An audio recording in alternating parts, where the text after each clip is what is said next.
अस्सलाम वालेकुम dear students and friends. हमने चैप्टर नंबर 10 क्लास की केमिस्ट्री स्टार्ट की थी, acid basis and salt.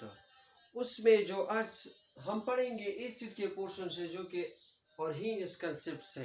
Different किस्म के कंसेप्ट है। उसी डिफरेंट कंसेप्ट से आपके बुक में सिर्फ 3 कंसेप्ट एक्सप्लेन किए गए हैं to explain the acid and bases. उनमें सबसे पहले हमारे पास कंसेप्ट है आर्हेनियस कंसेप्ट। आर्हेनियस कंसेप्ट के बारे में आज हम पढ़ेंगे। मैं आपको ये एक्सप्लेन करना चाहूँगा कि इसको हम आर्हेनियस कंसेप्ट क्यों कहते हैं। तो सबसे पहले मैं आपको इसके हिस्ट्री के बारे में बताऊंगा। हिस्ट्री में आपका कंसेप्ट क्लियर हो जाएगा कि why it is known as the Arrhenius concept. तो चलो इसके हिस्ट्री के बारे में पढ़ते हैं। हिस्ट्री क्या है कि 1884 में हमारे पास एक साइंटिस्ट था नाउन एज द आर्हेनियस। इसी आर्हेनियस ने for the first time this concept को प्रपोज दिस कंसेप्ट इन 1884। अब इन्होंने इस कंसेप्ट को क्यों प्रपोज किया? टू डिफाइन एसिड, के एसिड को डिफाइन करे कि व्हाट इज एसिड, एसिड क्या है हमारे पास, and also to define base, के बेस क्या है, बेस को भी डिफाइन किया इन्होंने। मुख्तलिफ कंसेप्ट में मुख्तलिफ डिफिनीशन हमें मिलते हैं अबाउट एसिड्स एंड बेस। तो इन्होंने सबसे पहले डिफाइन किया अबाउट एसिड के एसिड क्या है। एसिड को इन्होंने डिफाइन किया कि हर वो सब्सटेंस जिसको हम वाटर में डिसॉल्व करें और वो हमें प्रोटॉन यानी H पॉजिटिव दे, यानी हाइड्रोजन आयन जिसे हम कहते हैं। अब लेट्स सपोज अगर मैं आपको एक एग्जांपल बताऊं, ये मेरे पास एक कंटेनर है। ये मेरे पास एक क्या है, कंटेनर है।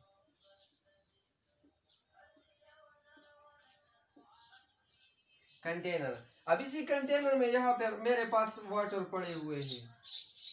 ये मेरे पास क्या है, वाटर।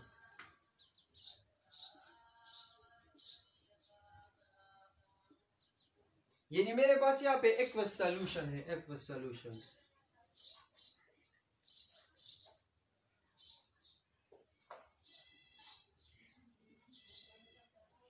एक्वस सॉल्यूशन है। अब इसमें लेट्स सपोज मैंने HCl को ऐड किया। When I added HCl in this container in water, let's suppose ये मेरे पास HCl है, HCl मैंने इसमें ऐड किए HCl।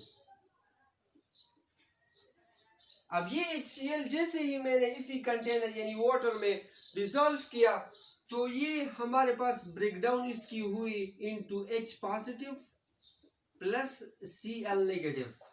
अब इस H पॉजिटिव को हम कहते हैं प्रोटॉन। ये हाइड्रोजन आयन है, इसको हम कहते हैं proton.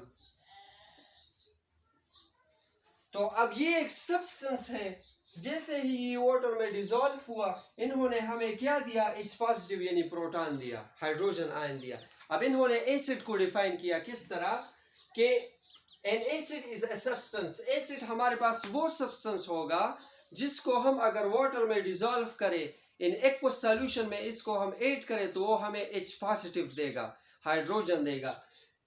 Which give hydrogen ion, यानी हाइड्रोजन आयन हमारे पास क्या है, H पॉजिटिव।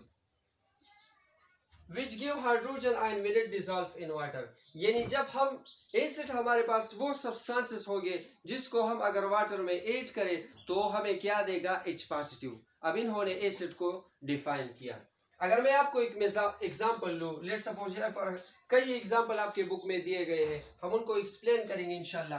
तो सबसे पहले आपके बुक में जो एक्सप्लेन किया गया है वो है हाइड्रोक्लोरिक एसिड, HCl। अब जब इसी HCl को मैंने ऐड किया वाटर में, when I dissolve HCl in water, ये हमारे पास क्या देता है, H पॉजिटिव यानी हाइड्रोजन आयन, और इसने हमें Cl नेगेटिव भी दे दिया। तो अब ये हमारे पास एक सब्सटेंस है जिन्होंने वाटर में हमें क्या दिया, H पॉजिटिव यानी प्रोटॉन दिया, हाइड्रोजन आयन दिया। तो अब डेफिनेटली मैं इसको एसिड कह सकता हूं क्योंकि इन्होंने हमें वाटर में हमें क्या दिया, H पॉजिटिव यानी प्रोटॉन दिया। Because this substance provide H positive when I dissolve it in water, so इसको मैं एसिड कह सकता हूं। अब अदर एग्जांपल जो आपके बुक में दिए गए हैं वो है sulphuric acid, nitric acid, acetic acid, और हमारे पास है HCl। तो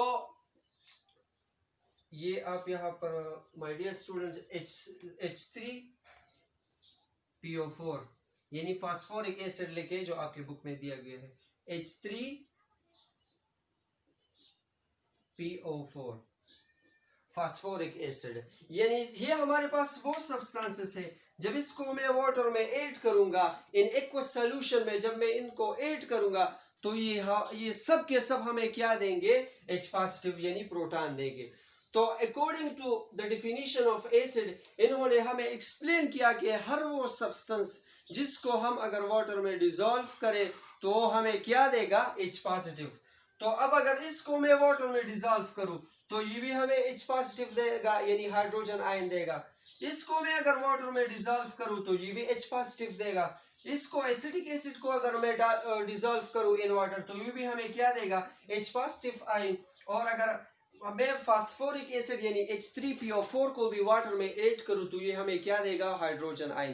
तो इन सब ने हमें हाइड्रोजन दे दिया in aqueous solution. That's why I can say that all are the acid। ये हमारे पास क्या है, एसिड्स है। Because they are acid। क्यों ये एसिड है? Because all give hydrogen ion when it dissolve in water। जब ये वाटर में डिसॉल्व होते हैं इन एक्वस सॉल्यूशन में, ये हमारे पास डिसॉल्व होते हैं तो ये हमें क्या देते हैं, H पॉजिटिव आयन।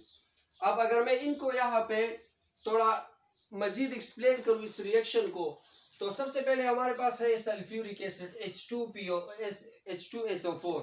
अगर मैं इसी H2SO4 को वाटर में ऐड करूं तो इसका ये एक H इससे सेपरेट होगा, इसमें पॉजिटिव चार्ज आएगा और हमारे पास बन जाएगा HSO4। तो जब मैं H2SO4 को वाटर में ऐड करूंगा तो ये हमें H पॉजिटिव और HSO4 देगा। अब यहाँ पे इन्होंने H पॉजिटिव यानी हाइड्रोजन दे दिया, हाइड्रोजन आयन, तो मैं कह सकता हूँ कि ये एसिड है एक।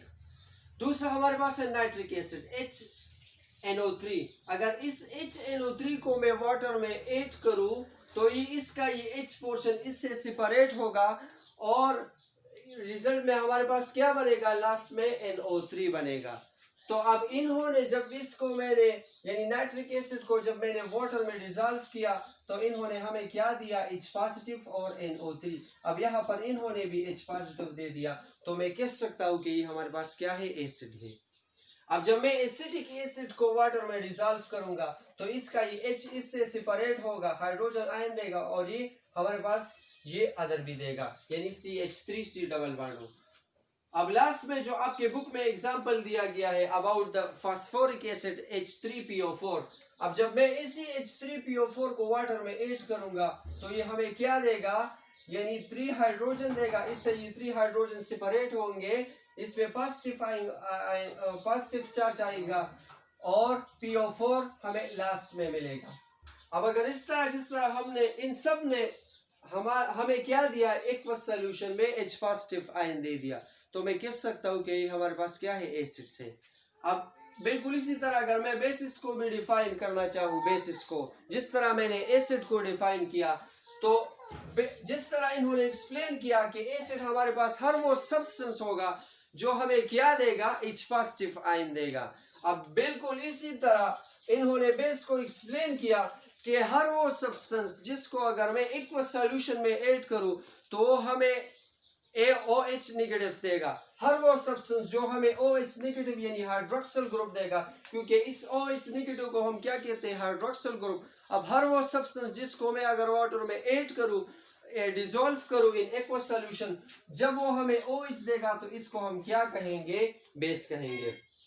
अगर मैं यहाँ पर आपको एक डायग्रामेटिकली समझा सकूं, यहाँ पर ये लेट्स सपोज उसी तरह मेरे पास एक कंटेनर है, ये कंटेनर है, कंटेनर।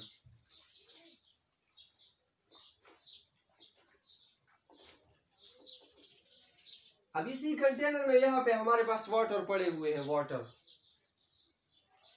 ये इसमें हमारे पास क्या है, वाटर है, वाटर। अब लेट्स सपोज मैंने सोडियम हाइड्रोक्साइड या पोटेशियम हाइड्रोक्साइड को यहाँ पर ऐड कर दिया, पोटेशियम हाइड्रोक्साइड। जैसे ही मैंने इसको ऐड किया KOH, तो इसका ये K यानी पोटेशियम इससे सेपरेट होगा और हमें देगा OH नेगेटिव, इसमें पॉजिटिव इस पे नेगेटिव। अब ये एक सब्सटेंस है जिन्होंने डिसॉल्व फॉर्म में यानी वाटर में हमें क्या दिया, OH नेगेटिव। तो हर वो सब्सटेंस जिसको अगर मैं वाटर में डिसॉल्व करूं इन एक्वस सॉल्यूशन और उसी एक्वस सॉल्यूशन में वो हमें OH नेगेटिव देगा, तो हम उसको क्या कहेंगे, बेस। अब बेस इज अ सब्सटेंस, ये हमारे पास वो सब्सटेंस होंगे which give hydroxyl ion, जो हमें हाइड्रोक्सिल यानी OH नेगेटिव देगा when it dissolve in water, जब इसको मैं वाटर में डिसॉल्व करूंगा। अगर हम इसके एग्जांपल देके NaOH, जब इसी NaOH यानी सोडियम हाइड्रोक्साइड को जब मैं वाटर में डिसॉल्व करूंगा तो ये हमें Na पॉजिटिव और OH नेगेटिव। अब OH नेगेटिव इन्होंने दे दिया तो मैं कह सकता हूँ कि ये हमारे पास बेस है क्योंकि इन्होंने OH नेगेटिव दे दिया हमें। अब बिल्कुल यहाँ पर KOH यानी पोटेशियम हाइड्रोक्साइड, अब जब इसी पोटेशियम हाइड्रोक्साइड को मैं वाटर में ऐड करूंगा तो ये हमें के पॉजिटिव और प्लस OH नेगेटिव देगा। अब इन्होंने भी यहाँ पे OH नेगेटिव दे दिया तो मैं कह सकता हूँ कि ये हमारे पास क्या है, बेस है। अब बिल्कुल इसी तरह अमोनियम हाइड्रोक्साइड, अगर इसको मैं वाटर में ऐड करूं तो ये हमें क्या देगा, NH4 पॉजिटिव और OH नेगेटिव। अब इन्होंने भी OH नेगेटिव दे दिया तो मैं कह सकता हूँ कि ये हमें क्या, ये हमारे पास क्या है, बेस है। अब इसी तरह magnesium hydroxide, calcium hydroxide, aluminium hydroxide, इन सब को जब मैं वाटर में ऐड करूंगा तो इसका रिजल्ट एक ही आएगा कि ये सब हमें क्या देगा, OH negative, OH negative, OH negative देगा, यानी हाइड्रोक्सिल ग्रुप देगा। तो बिल्कुल मैं ये कह सकता हूँ कि ये हमारे पास क्या है, बेस। अब इन्होंने तो एसिड और बेस को एक्सप्लेन किया, मैंने एक लफ्ज बार बार रिपीट किया, एक्वस सॉल्यूशन। अब इसके कुछ लिमिटेशन है, कुछ ड्रॉबैक्स है जो कि मैं आपको लास्ट में एक्सप्लेन करूंगा। तो Arrhenius concept only limited on into aqueous solution, यानी ये एक लिमिटेड था, इन्होंने जस्ट aqueous solution को एक्सप्लेन किया। He did not explain the acidity and basicity of a substance in non-aqueous solution.